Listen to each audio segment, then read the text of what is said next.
Məlum olduğu kimi, Tarixin bir günü proqramında səslənən bəyanat ictimaiyyət arasında böyük narazılığa yol açıb.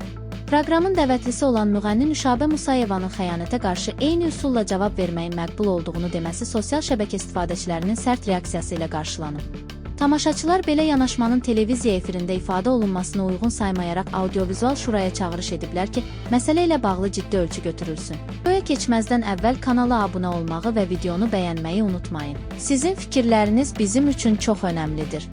Fikirlərinizi mütləq şəkildə rəy bölməsində yazın. Öncədən hər birinizə təşəkkürlər. Verilişin aparıcısı Tarix Əliyev isə yaşanan qalmaqalla əlaqədar Yeni Sabah portalına açıqlama verib. Bu fikir Tarixin bir günü proqramının canlı efirində səslənməyib. Dünən ölkədə əhəmiyyətli bir tədbir keçirildiyindən səhər yayımlanan verilişlər efirə verilməyib.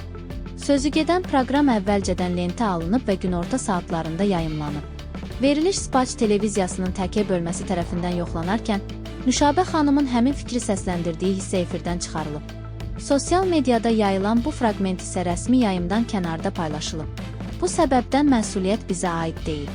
Üstəlik, sənətçi həmin çıxışında ərinə xəyanət etdiyini etiraf etməyib, sadəcə həyatında olan bir insana qarşı belə davrandığını bildirib. Hiç xəyanət etmisənmi? Mənə xəyanət olunandan sonra etmişəm. Necə yəni? Xəyanət yaşamışam, xəyanət eləmişəm. Acıq çıxmısan ondan.